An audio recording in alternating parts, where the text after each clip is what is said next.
அன்பார்ந்த சிம்மராசி அன்பர்களே, சிம்மராசி அன்பர்களே, அற்புதமான காலநேரம்.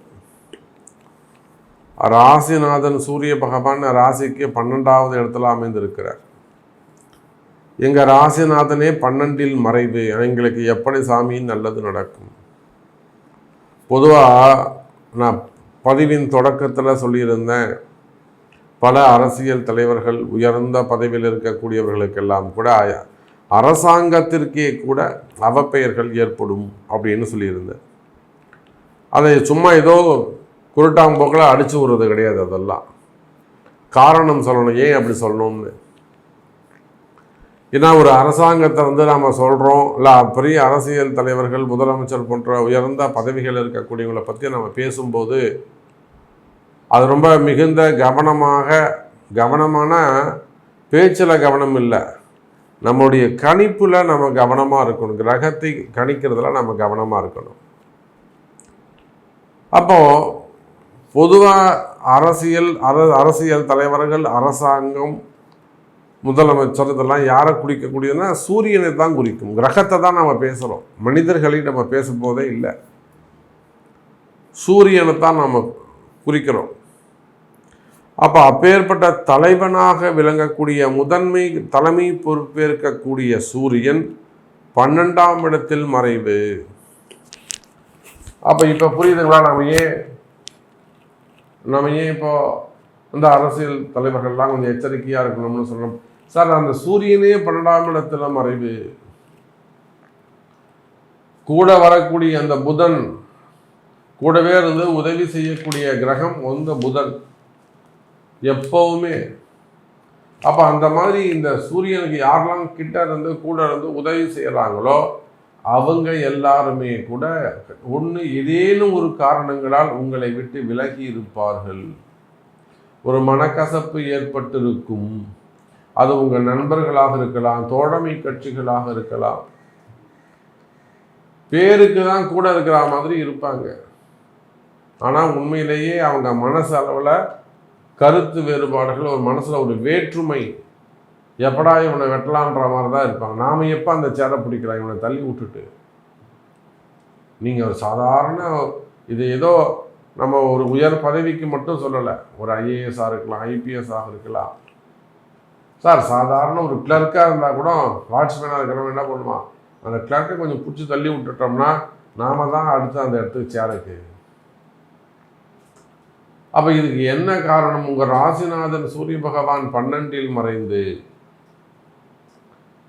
எப்பொழுதும் கூட இருந்து குரல் கொடுக்கக்கூடிய தோழர்களாக இருக்கக்கூடிய அந்த புதன் பகவானும் வக்ரம். இது எல்லாத்துக்கும் மேல வக்ரம் பெற்ற சனியுடைய பார்வை அங்கு படுகிறது. அப்போ ஒருத்தர் நம்மகிட்ட சொன்னார், அரசியல்லாம் இருக்கிறாங்க, பக்கத்து அண்டை மாநிலங்களில் அவங்க இருக்கிறாங்க, இதே பிரச்சனை தான். அப்படி நீங்கள் எல்லாருமே கூட அதை செய்தித்தாள்களில் பார்த்துருக்கலாம், நியூஸில் பார்த்துருக்கலாம். ஒரு பெரிய பிரச்சனை ஏற்பட்டது, பணம் சம்பந்தப்பட்டது, அசட்ஸ் சம்பந்தப்பட்ட பிரச்சனைகள். இவர் தொடர்ந்து அந்த பதவியில் இருக்க முடியாது. ஏன்னா பதவி போட்டிகள், தொழில் போட்டிகள், தொழில் எதிரிகள், இதெல்லாம் சிம்ம ராசிக்கு இருந்து வருது. இவங்க எங்கேயோ போகிறாங்க, கஷ்டப்படுறாங்க, உழைக்கிறாங்க, சம்பாதிக்கிறாங்க, நேர்மையாக இருக்கிறாங்க. இவங்க தொழிலுக்கு இவங்க உண்மையாக இருக்கிறாங்க, அதெல்லாம் வெளியில் தெரிய மாட்டேங்குது. அப்போ கால நேரம் எப்படி இருப்பாருங்க? சூரியன் வக்ரம் பெற்ற புதன், இவங்களோட வக்ரம் பெற்ற சனி பகவான் தொடர்பு. அப்போ அந்த சனி சூரியன் சேர்க்கை இருக்கும்போது நிச்சயமாக அரசாங்கத்துக்கே ஆபத்து அப்படின்னு சொல்லும்போது, சாதாரண உத்தியோகம் செய்யக்கூடிய குடிமக்கள், ஒரு பியூன் வேலைக்கு போகிறவங்க, ஒரு டீ கடை வச்சு நடத்தக்கூடியவங்க, ஒரு மளிகை கடை வச்சு நடத்தக்கூடியவங்க, சூப்பர் மார்க்கெட் வச்சு நடத்தக்கூடியவங்க, ஒரு வெல்டிங் ஷாப் வச்சு நடத்தக்கூடியவர்கள், மெடிக்கல் ஷாப்பு, சின்ன சின்ன கடைகள் வச்சு நடத்தக்கூடியவங்க, டெக்ஸ்டைல் பிஸ்னஸ்ஸு, ஹோட்டல் பிஸ்னஸ், நெருப்பு சார்ந்த தொழில் செய்யக்கூடியவர்கள், இப்போ இவங்களையெல்லாம் நீங்கள் நினச்சி பார்க்கணும் இப்போ எப்படி இருப்பாங்கன்னு சொல்லிட்டு. அப்போ சிம்ம ராசி என்பர்களே, இந்த மாதத்தை பொறுத்தவரையில் எச்சரிக்கையான மாதம், கவனமாக இருக்க வேண்டும். பொதுவாக தொழில் போட்டிகள், தொழில் எதிரிகள், இன்னும் சொல்லப்போனால் குறிப்பாக விவசாய பெருமக்கள், நான் தென்னந்தோப்பு வச்சுருக்கேன், தேங்காய் பிஸ்னஸ் பண்ணுறேன், தேங்காய் வண்டி வச்சுருக்கிறேன், அல்லது வாழைத்தோப்பு வச்சுருக்கிறேன், வாழை இலை தோப்பு வச்சுருக்கிறோம், அது சார்ந்த தொழில் செய்யக்கூடியவர்கள், ஃப்ளவர்ஸு, எக்ஸ்போர்ட் இம்போர்ட் பண்ணக்கூடியவங்க, ஃப்ரூட்ஸு, வெஜிடபிள்ஸு, ஜூஸஸ், அப்போ இந்த மாதிரி விவசாய பொருட்கள் சார்ந்து மிகப்பெரிய தொழில் செய்யக்கூடியவர்கள், எக்ஸ்போர்ட் இம்போர்ட் பண்ணக்கூடியவங்க, இதெல்லாம் அந்த பூமி தோஷங்கள் அல்லது எதிரியுடைய தோஷங்கள் அதிகமானதாக உங்களுக்கு இருக்குன்னு அர்த்தம். உங்களை தொழில் முடக்கம் இருக்குது, தொழிலில் பிரச்சனை இருக்குன்னா அப்போ எதிரிகளுடைய கண் திருஷ்டிகளாக இருக்கலாம், பார்வையாக இருக்கலாம், செய்வினை கோளாறுகளாக இருக்கலாம், மறைமுகமான பிரச்சனைகளாக இருக்கலாம். கவனமாக இருக்க வேண்டும் சிம்ம ராசி அன்பர்களே. அப்போ ராசிநாதனுக்கு சனியுடைய தொடர்பு ஏற்படுது அப்படின்னு சொல்லும்போது வீட்டில் தேவையில்லாத கலகங்கள், குடும்பத்தில் ஏதேனும் மனக்கசப்புகள் இருக்குமே ஆனால், கணவன் மனைவியிடையே அல்லது குடும்பத்தில் சிறு சிறு சொத்து தகராறுகள், இடப்பிரச்சனைகள் அல்லது அது சார்ந்த வம்பு வழக்குகள், இந்த மாதிரியான பிரச்சனைகள்லாம் இருக்குமே ஆனால் கவலை வேண்டாம் எனதருமை சிம்ம ராசி என்பர்களே. இந்த ஆடி மாதம் அவை சிறப்பாக சரியாகும், வேலையில் முன்னேற்றம் கிடைக்கும். குறிப்பாக கணவன் மனைவியிடையே ஒற்றுமை மேலோங்கும்.